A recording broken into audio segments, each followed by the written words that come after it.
Yo, yo, yo, yo, what's poppin'? You kicking it with the coldest podcast in the world.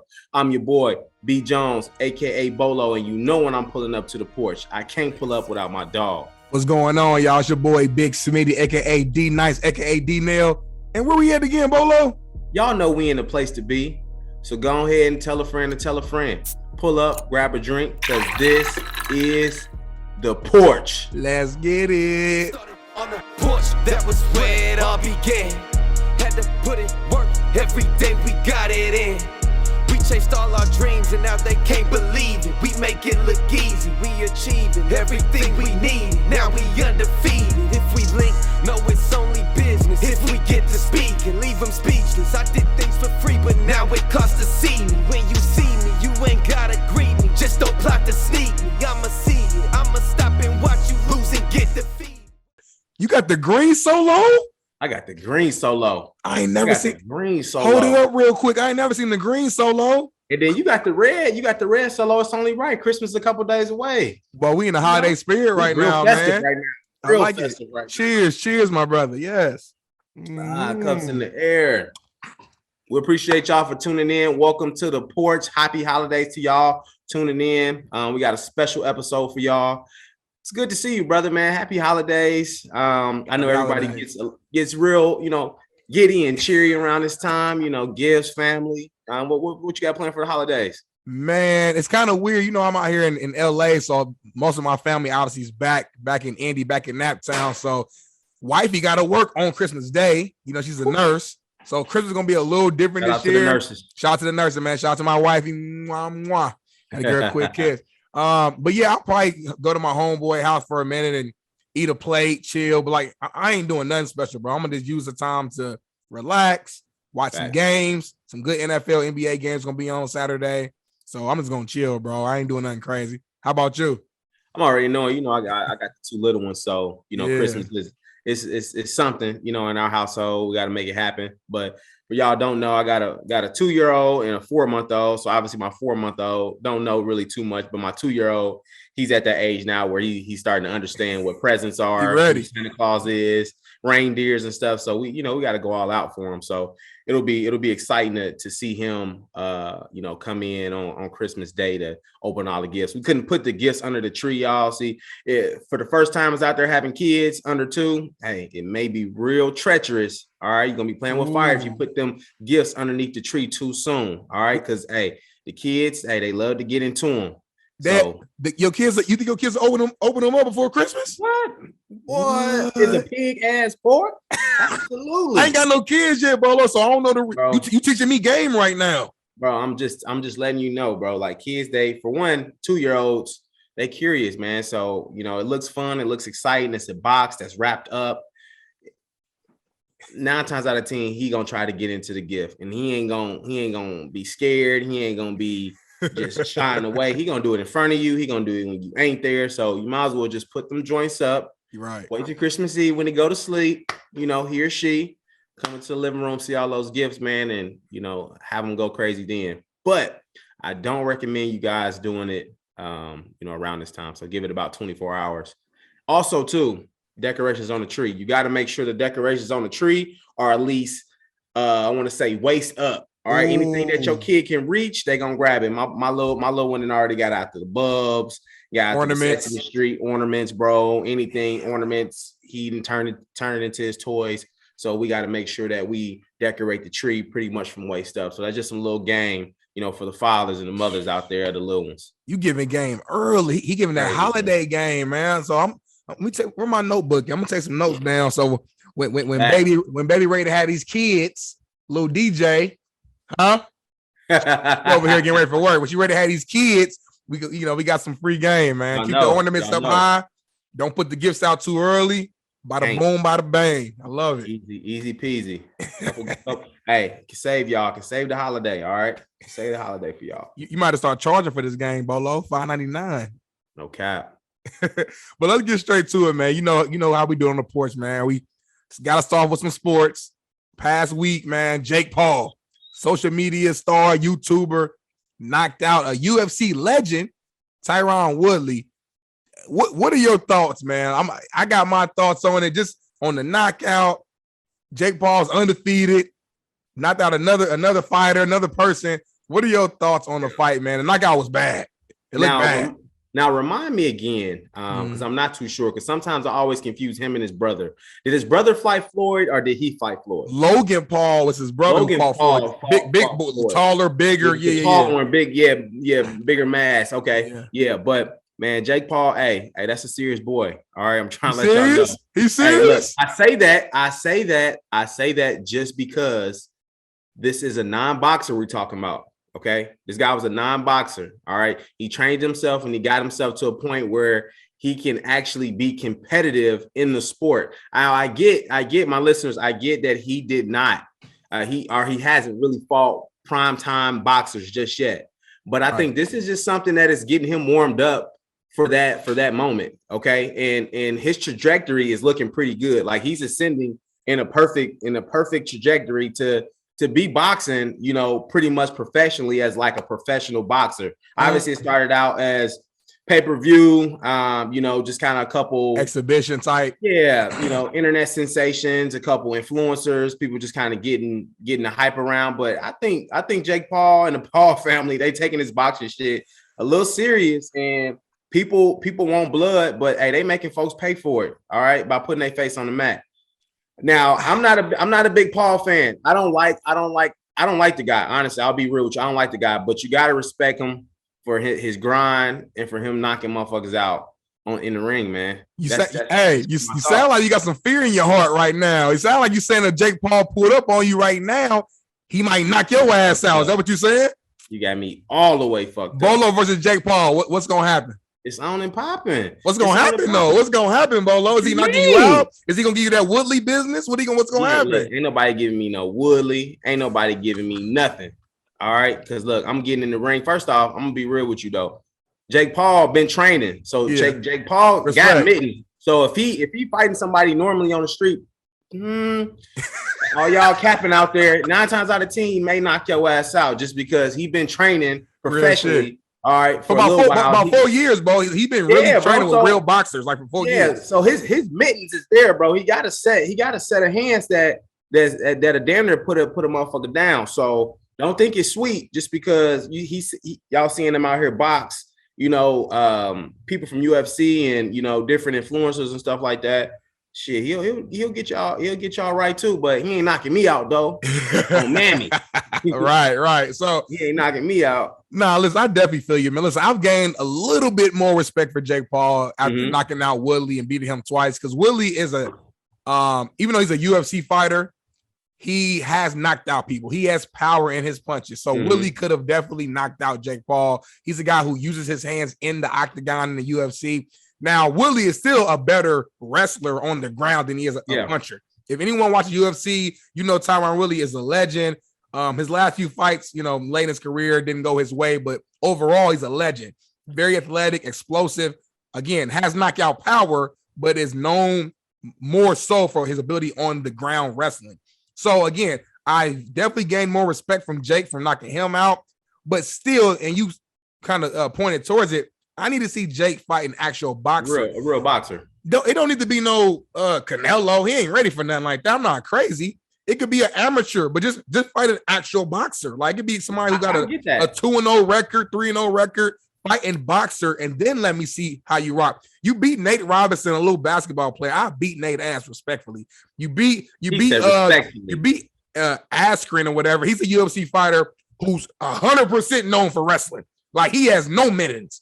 I'll beat his ass hands up today. He's only good at wrestling. He got knocked out with a knee by Jorge Masvidal. He has no hands. So Willie's the first guy that he has beaten that does have hands, but he's still not a boxer. So I do think we've underestimated Jake Paul and thought he's just a YouTuber. He just this weak white dude. Woo, woo, woo, woo. No, he can fight. He has power. He's been training. He's better than your average dude on the street. If he fights some dude on the streets, Jake Paul gonna win. But I want to see him fight an actual boxer. And if he starts doing that and beating them, then he'll gain my full respect. It's the reason why he's calling out UFC fighters and basketball players. He know what he's doing. He ain't silly. I agree. I agree 100%. For one, I think he's a hell of a marketer as far as being able to, get people to actually jump on his bandwagon to say, hey, I beat your ass, let's fight. Or, him to stir up some type of beef or drama to get all of the media bought into it. And now everybody's paying, out the wazoo for these pay-per-view fights. So I get it from like a business standpoint, but I also get it from a level of, okay, let me get comfortable in the ring too. Let me get adjusted. Like, I don't want to just go into the ring and start fighting professional boxers. That's just kind of like, how they had a D League or they have like the farm teams in baseball, right? I'm not, right. If I'm new to the sport or, I love the sport and I've been working, I've been crafting, the first thing I guess one of the things I wouldn't want to happen is them to just throw me in the fire. All right. If I'm a pitcher that's just coming, they draft me out of high school and I'm still crafting. First thing I want them to do is throw me in the fire and put me on the mound, in the fifth inning, with Tribe at the fucking plate, right? So I don't want to. I want to warm up. All right, let me let a couple pansies, I guess, come up to the plate. Let me get my arm right. Let me throw a couple pitches to get comfortable. Just like Jake Paul, let me throw a couple punches, get comfortable in the ring, make a little bit of money while doing it. Once I'm seeing success, who knows? In about 6 months, he's like, okay, now I'm comfortable. Now I can start fighting real boxers. But hold on, let me jump in, bro. Me and you, we former athletes, both play football. So that'd be like me and you trying to get a warm-up, so we're playing against the basketball team in football, and we're beating their ass because they don't know what they're doing, and now we feeling, we big and bad, we tough, we this and that. They play basketball. Yeah. They soft. They different. Go play your football players and see how you rock. You know what I'm saying? Listen, you can play a lower level football team to get your confidence. Again, I'm not saying go fight Canelo. I'm saying go fight it could be a below average boxer, but let it be a boxer, somebody who's been training. Somebody really about their life. Yeah, right. I get it. All I'm saying. I get it. And I really think too, I don't know. I don't even research or know anything about Jake Paul's, his crew or, his team on, what their thought process was. But I could guarantee you that when he first fought Nate Robinson, it wasn't, he did not imagine his career being where it is now. You know what I'm saying? I feel like he just maybe thought it was like, hey, let's make some money.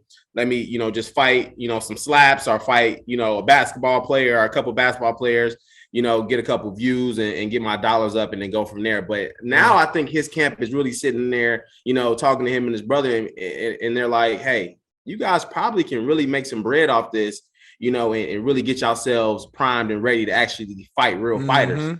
You know what I'm saying? So I think that's where they're going right now. Obviously, I think a lot of things from UFC to boxing is transferable. But like you said, obviously that's mixed martial arts and, you just throwing hands in the ring. So, there is some things that translates and there's some things that may not translate. So it will be interesting to see him fight just a complete boxer who is practicing and they have matches that are just, consistent of them doing what they're doing in the ring. So I agree. But the boy Jake Paul, man, he's hate it or love it, he putting people down. I mean, I don't care if it's your grandma, your mom, your auntie, you stepping in the ring. Hey, I mean, that's what he doing. He talking his shit while doing it. So Jake Paul knocking grandmas out, Bolo. Man, look, it's like that, bro. They getting paid and they knocking folks out. I mean, you gotta respect my man's hustle. Let me ask you this, man, because there's been a few fans out there and some articles written that people been really examining the fight, and people are saying that they think Woodley gave him like a little sign to let them know, hey, like the fight is rigged. It's time for you to knock me out. I couldn't see it. It was real subtle. If it was rigged, these guys are wonderful actors. I don't think it's rigged. But let me ask you this though, bro. How much money would you have to get paid to let somebody knock your ass out? What's your number, Bolo? Yeah. Everybody got a number, bro. Hey, look. It just depends on what day of the week it is. Yeah, look. I ain't gonna cap. I ain't gonna do nothing under the sun. I'm gonna let you know. Somebody professionally want to pay me to knock me out. Yeah. As long as you ain't messing up my liver, you ain't knocking my eye out, you ain't messing up my hearing. If I can just knock out, you can just knock me out and I can be unconscious and wake back up and I'm cool. Yeah. Go ahead, knock me out for a smooth meal. Fuck you talking about? You knock me out for a meal, I'm cool. I'm getting up, I'm straight. Oh, me, nigga, I'd do it for 500,000. What you talking about? No, hey, no cap for real. Go ahead. I need cash though, no taxes. Cash. I need cash, no taxes. Elon Musk with it. Look, I don't even want them to count to 10. As soon as I hit the floor, motherfucker, I better get that motherfucking shit routed to my account right away. I need half before the fight, just so I can feel comfortable. Other half after the knockout. Low key, I'm gonna need it up front. I might need it up front. If you're gonna knock me out, I may just need it up front for real. Right. But I know we got all macho, we got a lot of pride, but I'm for real. If you want to go ahead, because I know you was talking about it. He trying to, they talking about $5 million for a fight. I'm like, $5 million. Jorge Masvidal, he's a beast. So he's an active UFC fighter. So he's the one who knocked out Ben Askren, another dude that Jake Paul knocked out with his knee. Jorge's a beast. Now he UFC fighter, but he's straight hands in the ring. So if Jake Paul can knock his ass out, now I might have to come along. I'm gonna have to, give full respect to Jake Paul. I think Jorge came back and said, since he's still signed under contract with the UFC, he was like, man, like he said, if you can guarantee $20 million and if you can do that, then I can break off, Dana White and the UFC is X amount, and I think they'll be cool with it. But just at $5 million, Dana White, who's the commissioner or whatever at UFC, he probably wouldn't allow it because I don't think Dana White really liked Jake Paul. He don't like his UFC fighters fighting in boxing. I think it's a bad look for him, especially when they're getting knocked out.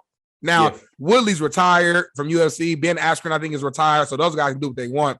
But since Jorge's an active fighter, we'll have to figure some stuff out. I think he actually countered the what Jake said and said, hey, how about, again, $20 million, and instead of me coming to boxing, you come to UFC, we fight in the octagon, but we can only box, but we do it in the octagon. And he said we could put something in the contract to where if I do anything else outside of boxing, I'll lose mine. Like I won't get paid at all. Just to make Jake feel comfortable. Because I think if you make it a UFC event, it's easier for Jorge to do it since he's on contract. You know what I'm saying? Got you. Versus him going to the. So it's basically they'll be boxing, but it's in a octagon, the UFC ring, if that makes sense. No, that makes a lot of sense. So we'll see what happens though, man. Listen, regardless of how you feel about Jake, the shit's entertaining, and I'm gonna watch that shit. So and I'm gonna watch that shit, and that's the thing about it, man. Like I love boxing. I got an extreme amount of respect for a lot of the boxing greats, and even though this guy and his family, they are internet influencers and social media crazy in the era we living in. I mean, he bringing a lot to the sport. He bringing people that aren't even boxing fans, to the sport. So, obviously a lot of people hate him, but I do believe, in my opinion, that he is giving the sport a little bit of some notoriety. Because sometimes, in boxing don't have its dead periods where you're like, who's doing what's going on, trying to figure out, who's the champion, who's going to fight who and things like that. So this guy, I think he's just literally stepping in and filling that void and keeping boxing hot for a little while. For sure, man. And last thing for me, Colin Cowherd earlier today on his show, The Herd, was talking about Jake Paul. And he was saying, listen, again, this entertainment, I love it. I love to be entertained.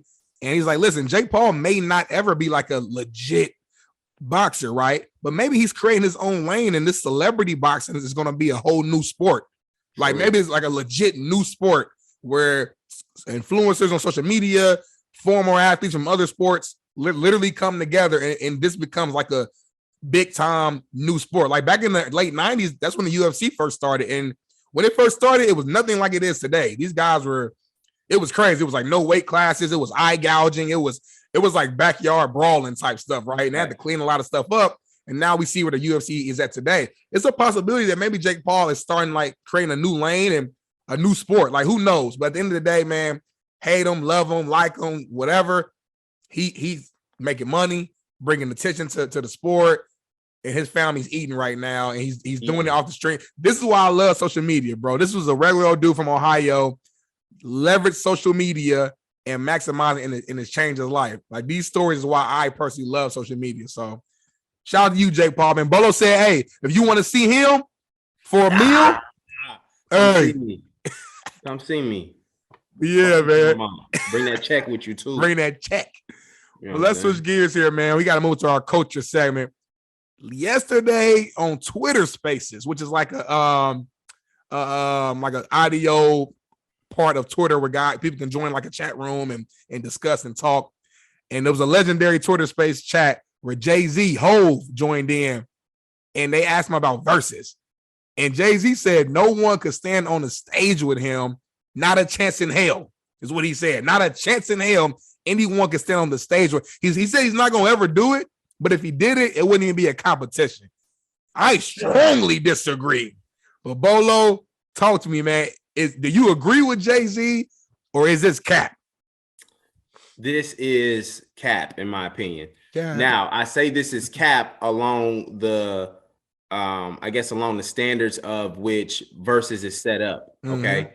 Everybody that is arguing and talking about Jay-Z are talking about the albums, you know what I mean? Blueprint, Reasonable Doubt, just kind of all of those great, influential just albums that came out that just changed the game at whatever point in your life that you was in, right? But these verses is usually 20 songs for 20 songs. So we're not going album for album, right? So I can put up, I got a list of people. I can put up a list of artists that I know can give you 20 strong songs that can compete with Jay-Z's 20 song strongs. And I'm not saying that Jay-Z is not the GOAT. He is the GOAT. He has represented hip hop in so many different decades and has impacted people in a tremendous way. So he is the GOAT. Okay. But I'm gonna just tell y'all this though. When I'm in the club and when I'm driving, I'm not telling the driver, I'm not telling the DJ to throw on Jay-Z. That's just not what I'm doing. Facts. All right. But that's just real. Like I can listen to him, you know, on my time, but he's not an artist that you can just listen to day in and day out. All right. And for y'all listeners out there, I know there's a couple cappers out there who say they ultimate Jay-Z fans. Everybody out here that's saying that Jay-Z fans, y'all just saying that because he would Beyonce. It's a popular thing to say, bro. It's just popular, right? I only can really count on my probably 5 fingers people who legit listen to Jay-Z talking about like the albums and like Jay-Z from back in the day and can rap word for word, right? Right. But a lot of people just cap just because it's Jay-Z. You know what I'm saying? So, you know, the 50 Cents, you know what I mean? I put 20 songs up. 50 can do it. Kanye can do it. Wayne can do it. You know, there's so many people that I believe can bring us 20 decent songs to compete with Jay-Z. So 20 slappers though, bro. Thank you. Super cat. And listen, I appreciate the competitiveness, the cockiness, you know, that's what hip hop really stemmed from. So of course Jay-Z's gonna say that, you know, talk your shit, Jay-Z, talk your shit. I respect it. But it is cap. You mentioned, everybody know I'm a huge Lil Wayne fan, but this ain't even about being biased. Lil Wayne got like 30 songs. 30. If they went 30 for 30, I feel very comfortable. If you add in features, you add in mixtapes, you add in no ceilings. Stop playing with me. I am not a human being. Sorry for the wait. Carter 1, 2, 3, bro. This man got hit. So don't tell me. And that's just Wayne. We ain't talking about Ye. Ye got some shit. Got some shit, but I know you know, obviously. Like, and I just think it's just a hierarchy thing too. I just think people respect Jay-Z so much that like the Jay-Z's, the Lil Waynes, you know, all those guys. I'm not gonna say that they'll bow down to Jay-Z, but they respect him to a point to where they have put him on that pedestal. You know what I'm saying? It's like Tom Brady, bro. Right? So like we all say Tom Brady's the GOAT. We say that it's a combination of like skill set, stats, mostly because of how much he's won and his longevity. But there's an argument to say he's not the most talented quarterback. He's not the most skilled quarterback. In my opinion, Peyton Manning was a much more skilled quarterback, which is why he got drafted number 1 overall. You talk about today, Aaron Rodgers is the more skilled quarterback. Mahomes can do more from a skill standpoint, but when you talk about longevity, success, winning, what you've done for the sport or what you've done for the rap game, I compare Jay-Z to Tom Brady. Jay-Z is the GOAT, but I don't necessarily believe, and this is my opinion, I don't believe he's the best necessarily bar for bar, hardest lyricist of all time. No, he just been consistently great for a long ass time since I was a baby. You know what I mean? So like, to be like he rapped with Biggie, he rapped like to think about that. He rapped with so Biggie, many decades, bro. Cool with Biggie, like he's still relevant today, 2021. Right. You know what I mean? So like you gotta call him the GOAT, but I'm not calling him the GOAT in terms of like he just the best, like he say the best shit. Nah, it's like LeBron. You might call him the GOAT because of longevity. Tom Brady, longevity. Jay-Z, longevity. But if we talking about a versus, we're talking about bar for bar, skill for skill. Man, you better wear latex because you don't want that latex that I think I'm latex. So wrap it up. Stop playing with me, man. Hey, Wayne said, hey, first of all, I'm an East. R-I-D-E-R.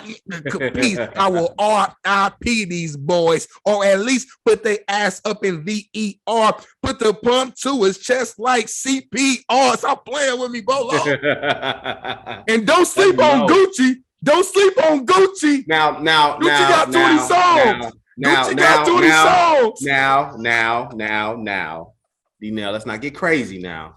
Gucci ain't got 20. Not get crazy. Gucci ain't got 20. He has 20. Okay. Now I will say this before we get a little carried away. All right.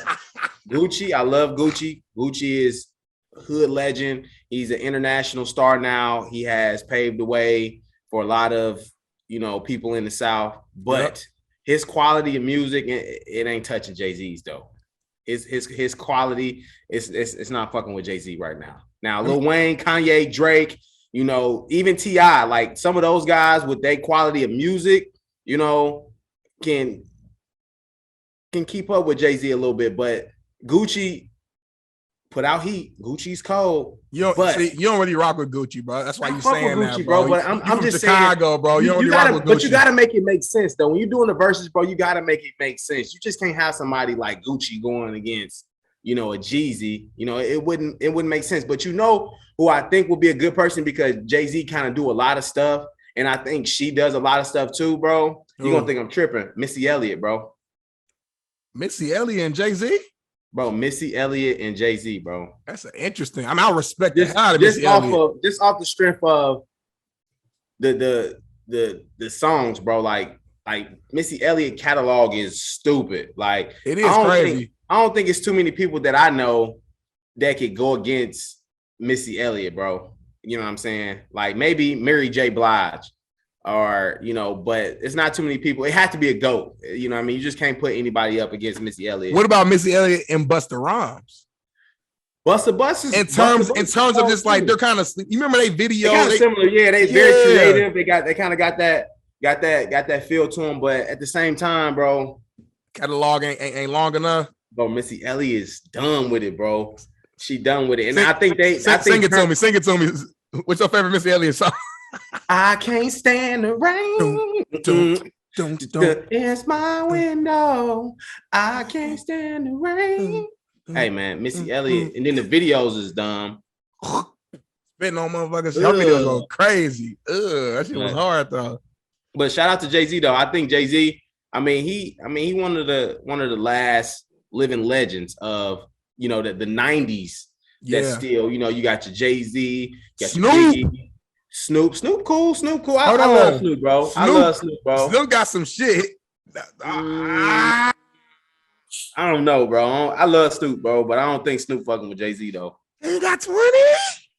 Now he has 20, bro. He has 20. Again, it's verses. I'm not saying overall. I'm just saying you talking about verses 2020. Yeah, I think a lot of people got 20 bangers to throw out, right? Snoop got some I'm just thinking about the quality though, because I'm just thinking Jay-Z gonna throw out some quality. I know you're gonna miss me. Yeah, we went together with like Nike Airs and Chris T's. Yeah, I kind of messed it up a little bit, but I'm just saying Jay-Z got some shit. Like the quality of music is just dumb. I feel you. Go on, but your shoulders off. Go on, but you gotta get that dirt off your shoulders. Hey, Jay-Z, that dude, bro. I'm just he got some. I'm shit. thinking about it, but I mean, I think it's right for him to talk his shit though. He deserves it, but don't think it's sweet though, Jay-Z. We'll get people on your ass. We got a couple people for sure. Go 20 for 20 for you. I call Wayne right now. Set it up. Stop playing with it, man. Because even though we talked about him before, hey man, Drake a motherfucker too, though. I ain't want to say it. I was waiting for you to say it. Drake fuck around and go 50-50 with somebody, bro. He'll sing against Jay-Z and get motherfuckers. He'll get on his melodic shit. It. I just want to let it roll. He just had motherfuckers confused. They don't know if it's a verses or what. They don't know what's going on. Bro, he got that one song, bro. Drake make a song, bro, how all the women confused, bro. I don't know what he said on one song, bro. He said, should I stay? Should I go? I don't know. Like he just letting you know he don't know. He gonna go, he gonna leave, he gonna stay, but anything, he gonna let you know, but he don't know. And then he'll drop another song and he on some thug shit. He on some kill shit. That's why I like. That's why Drake's in the conversation. His versatility. He can do it all. He can do a lot. He can do a lot. He can definitely do a lot, bro. Speaking of Drake, man, you know, Drake make a lot of love songs. You know what I mean? A lot of softer songs. So me and you was still having a little conversation offline. I don't know if you want to jump into that real quick, or I mean, how you feeling right now? We can definitely touch on it. I think this would be something for a lot of people to listen into it and get their thought process on it. Some people may agree, some people may disagree, but I think this is definitely a good conversation to at least just kind of skin the surface a little bit on. Let's do it, man. Well, I'm gonna let you set it up, man. I know you brought it to the table talking about love. Set it up for us. So we're gonna talk about love, y'all. So there's a lot of different ways that word can be interpreted. But I think as a society, us as millennials, as we continue to grow old, I think that word is slowly but surely being overused and misinterpreted, right? So yeah, I think so. Darnell and myself, married, developed a foundation. You see the rings on the finger. Develop a foundation, on the principles of love, right? Of what that means and things like that. But I think when I look on social media, when I look at relationships, when I just kind of read posts and stuff like that and hear stuff back to back, love can be overrated. It can be. I say that because I just took a couple notes on this. So my personal definition of love, all right, it is true love is actually self-love, in my opinion. So I think we are taking the word love out of context and using it as a crutch in all types of situations. So what I mean by that is when you think about it, everything that you love for one reason or another may not be good for you. So it could be alcohol, it could be drugs, it could be food. And what happens is usually when we love something, sometimes whatever that thing may be, a person, place, or thing, it may not love you back. So what happens is we get attached to those emotions, to that person, place, or thing. And we feel like the love is not being reciprocated. Then we're the ones that end up getting hurt, right? On the back end. So I just think, in order to have a great relationship, to, see success and to really love on somebody and be in love with somebody, it has to be built on a foundation of having someone having your back. All right. Someone have your back, someone being loyal and someone understanding. I think when you have those components put together, I think it gets you to a place where, you can overcome a lot of things. Right. So think about love, right? People who are in love, they sometimes go through domestic abuse. You got people who, may love the wrong thing that is for one reason or another, causing them harm or causing their family harm for the things that they love. So there's a lot of things that can get you in trouble for loving something that may not be good for you, right? So I just think it's a situation where you really got to understand yourself, define self-love for yourself. Once you define what that self-love is for yourself, then that'll begin to pour out and people will see that. And then they'll have to meet you at that place, at that point of where your self-love is. And then now you're able to really, start that foundation, that we call a relationship. That's deep, man. I definitely agree with a lot of what you said, man. So many relationships, and this is not talking about like mutually exclusive to like, marriage and stuff like that, even a friendship, right? It doesn't start off with love. Think about people who you're very close with, people that you love now. Outside like your blood relatives and family, those are people that you had to work up towards loving. And how did you end up loving them? Because you love them because of loyalty, because of they're fun to be around, because they're easy to talk to, they listen to you, and over time you build that love. But love alone isn't the answer to any relationship.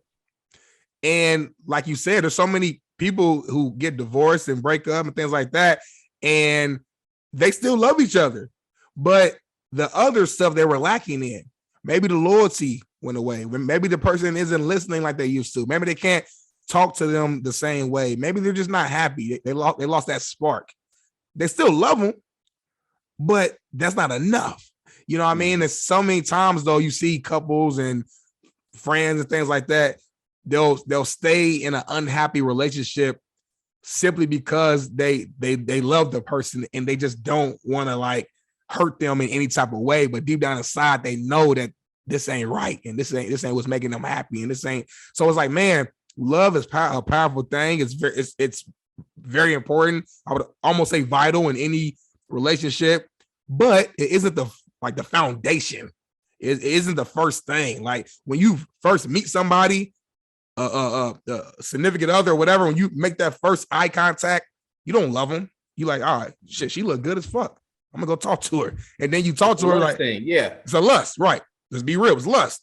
Then you talk to her and you or him or whatever, and it's like, okay, good person.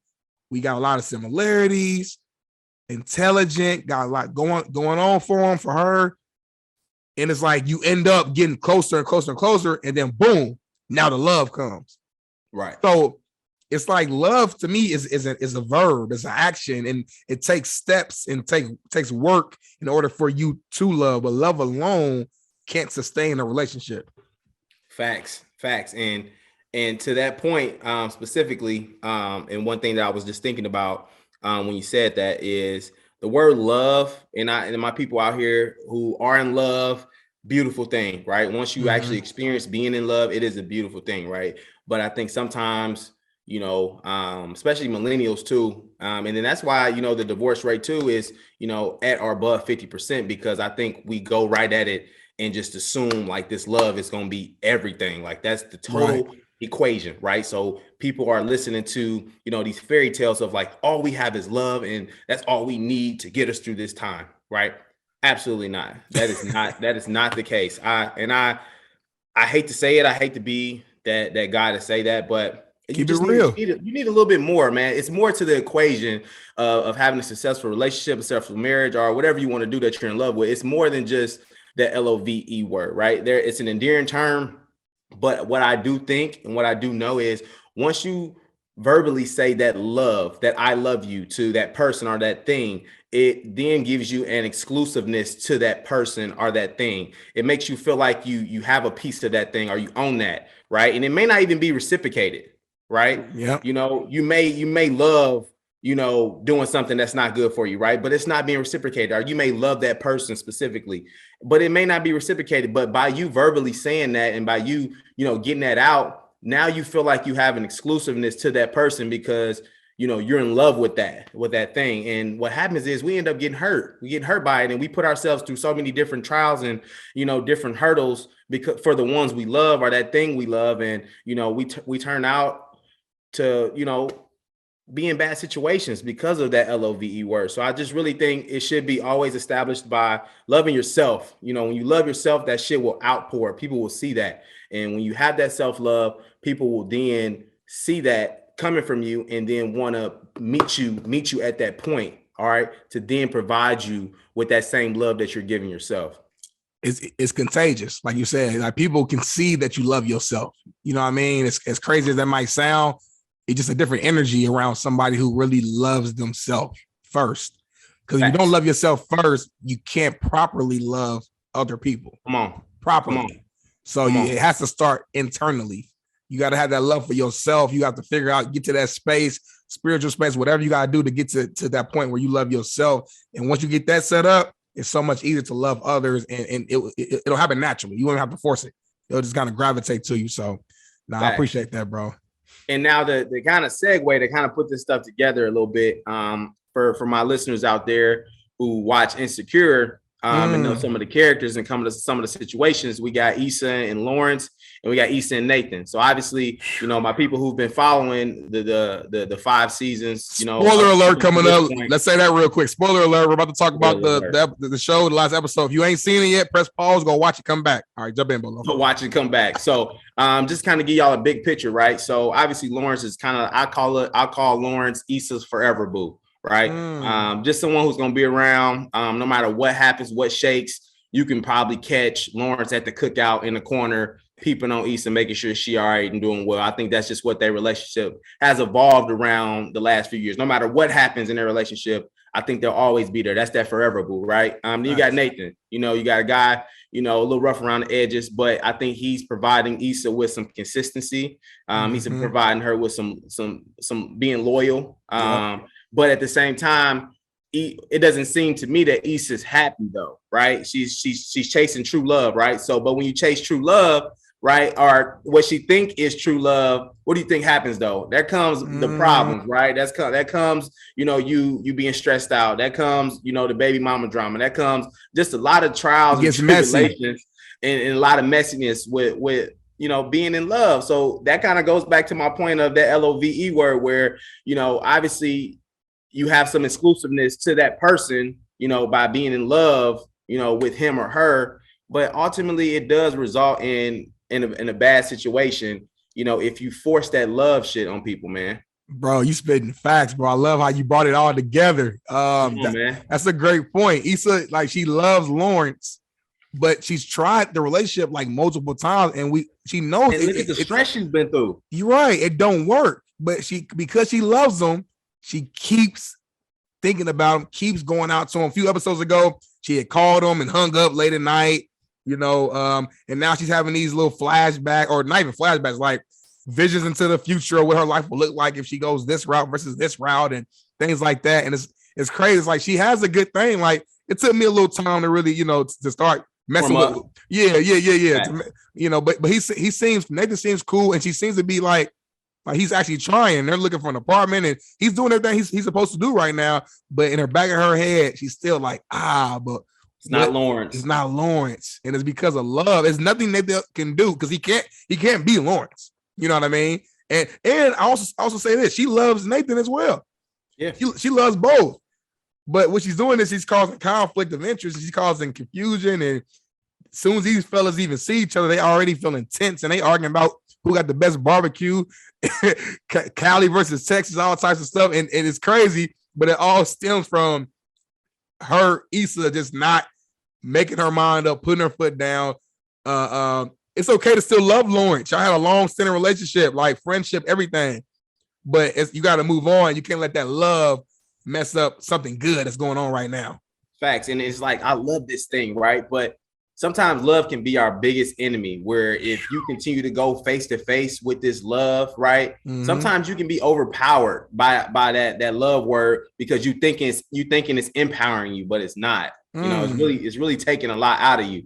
All right, because you hear people sing it all the time, like loving people can be exhausting, like doing stuff can be exhausting, like it's real, and obviously we put love on that pedestal where it's like that is the word, the term of everything, right? All the way back to the beginning of time of them saying like love God. People are associating that type of love, right, with people that are causing them pain. And it shouldn't be like that. I just think at the end of the day, when you with your wife, your husband, or whatever, your significant other, and y'all putting y'all ingredients in the basket to figure out the foundation of what your relationship is going to be about. I just think you should leave love out of it for right now, because once all of the things underneath that basket gets created, then that love is ultimately just going to be in there regardless. Like, you can never get rid of love. It's going to be there, right? But don't have that as the basis, because sometimes that love does run out. So just to make sure I'm understanding you correctly, are you almost suggesting, like, when you're starting a relationship, not to chase love necessarily, like to chase loyalty, chase, joyfulness, chase. I want you to chase. Because those ingredients will make love. Is that what you're saying? Correct. Got you.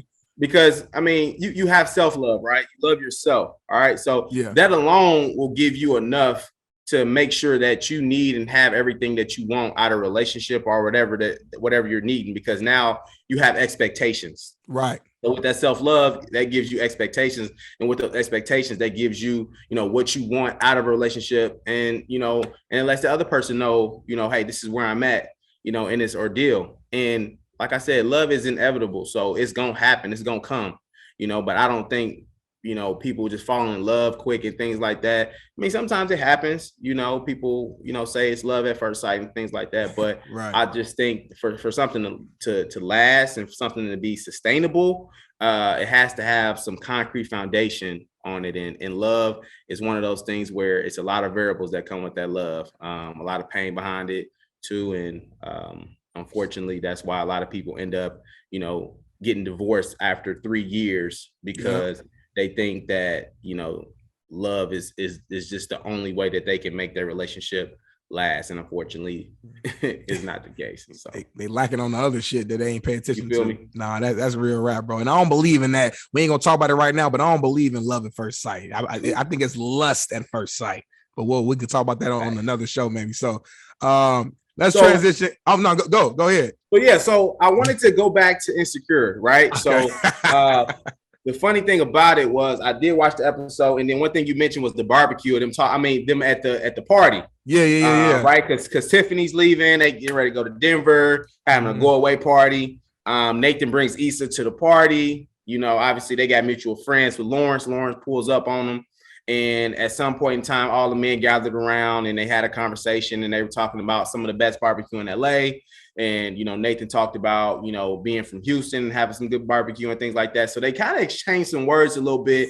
But, you know, as guys, we always either misinterpret things or look into something a little bit too much. Right. I think for Nathan, I think this whole episode, I'm fucking with Nathan. I'm understanding where he's coming from, how he's feeling, because he's already in a foreign environment. You know what I mean? You go to a kickback, you know, with your girl, you're not from there. You know, last thing you want to do is just have a conversation with somebody that you don't know and you look weak or, you know, what have you. And you want to a motherfucker, boy. Yeah. Yeah. You know what I'm saying? So you want to have your chest out. You want to make sure, you know, especially if you know your ex-girl the guy is there, right? You know, you want to make sure, you know, for me, I damn near probably wouldn't even been in the whole little on the scene, little circle with Buddy. You know, I wouldn't even been in the circle, you know. But you know, you get older, right? So you grow accustomed to having those tougher conversations, and you know, obviously you get older, so everybody's had a girlfriend, boyfriend, an ex, and things like that. So there may be certain situations that you may have to walk across at some point. But it's just funny to see how people just misinterpret information and just take it and run with it. No, it's funny, bro. Man, bro, it's just funny because it's such a manly scene, like, right? Because like we all got so much pride and so much whatever. So like them arguing about barbecue, but we know what they really like arguing about. You feel me? Behind the scenes and stuff. They talking their shit. Like he's like, well, shit, maybe you ain't really from LA, so you don't really know how the barbecue is. He's like, well, when you had the best, you don't need to eat something lower than that. You know what I mean? You ain't had the best. So it was just funny, bro. Going back and forth. Shout out to Blood Souls, though. Black-owned barbecue out here in LA. It is fire. Now, I'm not saying it's better than I know Texas get down with the barbecue, but Blood Souls is fire. You come out here, Bolo, go to Blood Souls. But anyway, yeah, bro. Blood Souls crazy. And they talked about it right there during that scene. But yeah, bro, it was a funny ass scene. And obviously at the end, they almost threw hands. Lawrence was tripping a little bit. I'm gonna be real. Like, I think he was too. That wasn't a part to say that. Like his homeboy, I can't remember his name earlier in the show. Geeked him up. So shit, if it was me, I'm gonna do everything I can in my power to make sure I don't lose or whoop. So you know your homeboy can really geek you up and got you feeling like confident and courageous. But that wasn't the time or the place, and it was hella disrespectful, bro. Don't come to my girl, bro.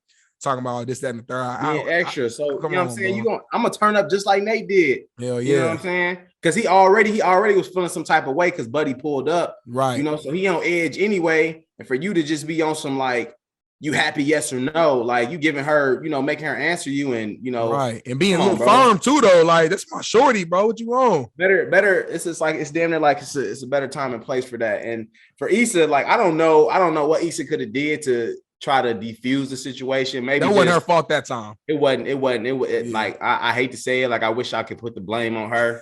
But well, also the bigger picture, the situation is her fault. Like the bigger picture, she should have never called his ass.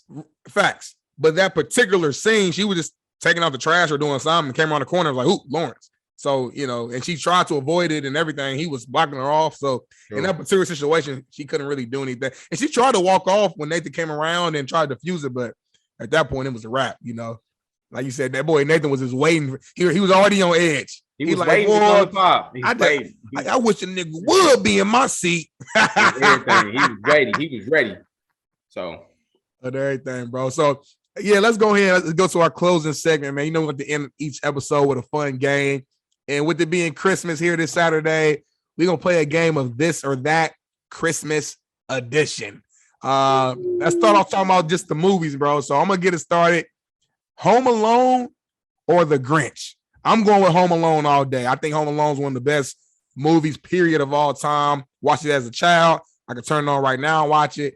I'm going Home Alone. But what you going with? Home Alone or The Grinch? So I'm gonna go with Home Alone 2. When they was in New York, that's probably one of my favorite Christmas movies. I love that one.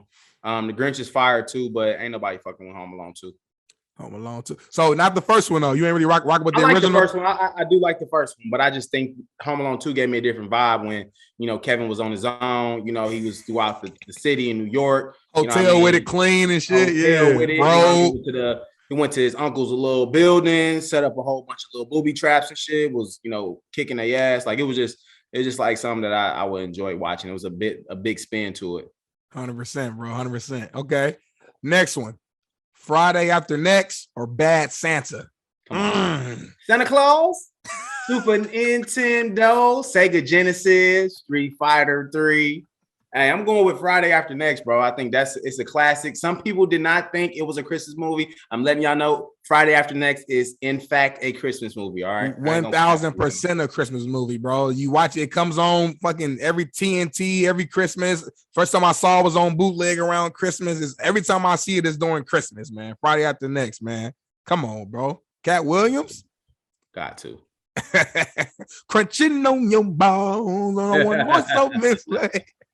All right, next one. And I don't know if you've seen both of these because I know I haven't, but I know it's a legendary movie. Die Hard or Gremlins? Now, real quick before you answer, like you just said about Friday After Next, a lot of people debate if Die Hard is an actual Christmas movie as well. You know what I'm saying? So, true. What would you go with? Between the two. I've seen Die Hard before. There are a couple different Die Hard movies, but I don't think I've seen like the Christmas edition Die Hard. I seen Gremlins probably when I was way younger. Them little furry the little furry thing. Yeah, I ain't seen it. I ain't seen them in a minute. Things, right? Yeah. So I'll probably have to say Die Hard just because it's probably more relevant. I've seen it recently. So yeah, I'll probably go the same way. Action movie, you know what I mean? A little bit more intense. It doesn't feel like a Christmas movie per se, but I felt like I think it came out around that time and people always watch it around that time. So all right, this last one. So this ain't a movie. This is songs, right? Better Christmas songs, Mariah Carey or Gucci Mane? Talk to me. I'm going Mariah Carey, man. See, you don't rock with Gucci, but it's the second time you didn't love Gucci, bro. I love Gucci, bro. Gucci, if you listen, bro, Bolo don't love you, bro. Hey, Gucci, 1017, Brick Squad. Nah, don't try to say it. Don't try to say it now. Hey, I love Gucci, man. But check this out. Mariah Carey really sets the tone of the holidays, bro. When her song come out, I don't want a lot for Christmas. Hey, it just sets the tone. So it's overhyped, bro. You play the same thing. My boy Gucci just dropped another Christmas album, bro. Every year he drop a Christmas album, bro. Check me out, bro.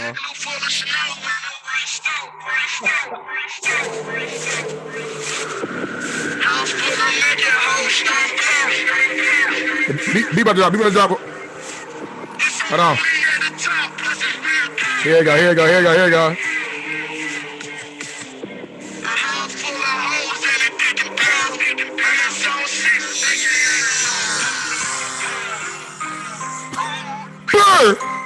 Hold on. Hold on real quick. Hold on, Bolo.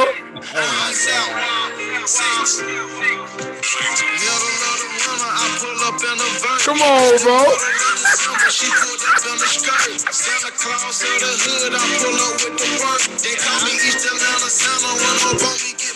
You ain't come on, bro. Stop sleeping on Gucci.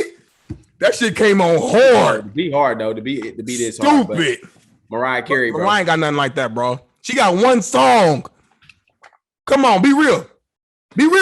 But bro, it's the song that kicks off the holidays, bro. Like, just imagine going into the holidays not hearing that song, bro. Right after I don't want to hear it this year. You hearing that song, bro? I don't want to hear it this year. I'm gonna be real with you, bro. I think it's just everybody put so much hype around it that subconsciously you feel like it's the shit. It's all right.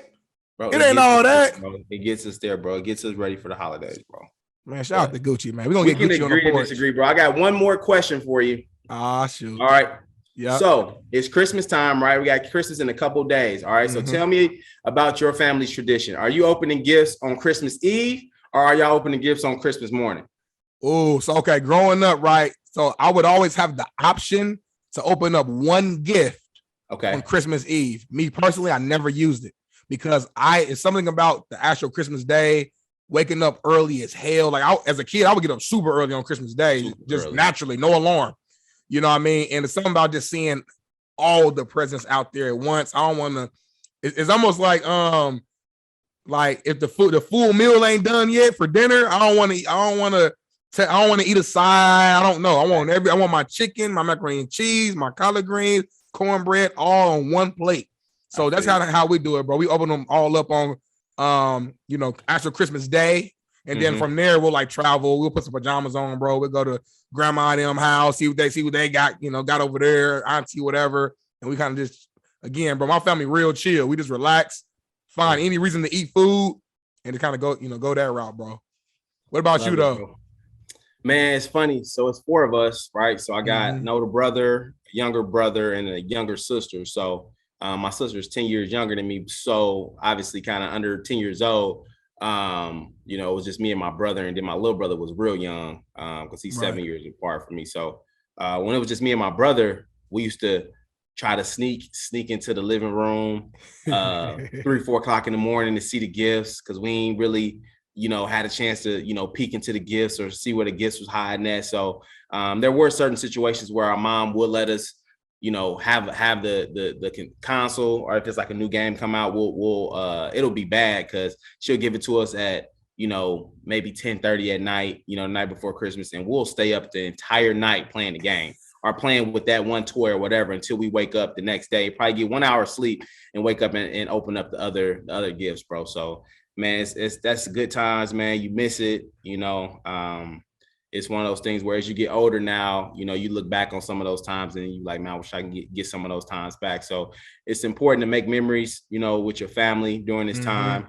For my folks out there, happy holidays to y'all. Make sure y'all love on the ones that love y'all. Life is short. It's another holiday. We're going into another year. So make sure y'all hug on, love on the people that love y'all, because tomorrow ain't promised. All right. Laugh, turn up, celebrate each other, give each other y'all flowers while y'all can. All right. And enjoy each other company, man. Make those memories. Yes, sir, man. Hey, same for me. Happy holidays to you and your family. Enjoy yourself, enjoy each other's company. I know I miss those, just that feeling I had as a kid on Christmas. Like, I still appreciate Christmas today. Don't get me wrong. But as a kid, it just hit different. You wake up, you were just so excited. Like, you were so happy to just be up there with the family and seeing the gifts and food. It's like the best day ever. So like, we as adults got to kind of dive into our childhood, our inner child, right? And figure out a way to bring out that joyfulness and that excitement in a different way. Because like you said, man, tomorrow ain't promised. Life is short, and family, friends, loved ones, that's all you got, man. So yeah, definitely appreciate that. Yes, sir. So you already know y'all rocking with the best. Hey, we appreciate our loyal listeners. All right. So for our loyal listeners, all right, we got one task for y'all. All right, get us more loyal listeners. All right, that's all we looking for. All right. Hey, peace, blessings, and love. Y'all know where to find us at. Apple Podcasts, Spotify, or wherever you get your podcast from. We'll be in tune. Yep. All right, we are on the porch, baby. All right, it's the holiday. My boy got his red cup. I got my green cup. This is the porch. It's your boy Bolo. It's your boy D-Nail. Like, subscribe on Instagram, The Porch Podcast _. Click the link in the bio, and you know what's up. Yes, sir. VIP Watts, talk to us. Peace. That was where it all began. Had to put in work. Every day we got it in. We chased all our dreams and now they can't believe it. We make it look easy. We achieving everything we need. Now we undefeated.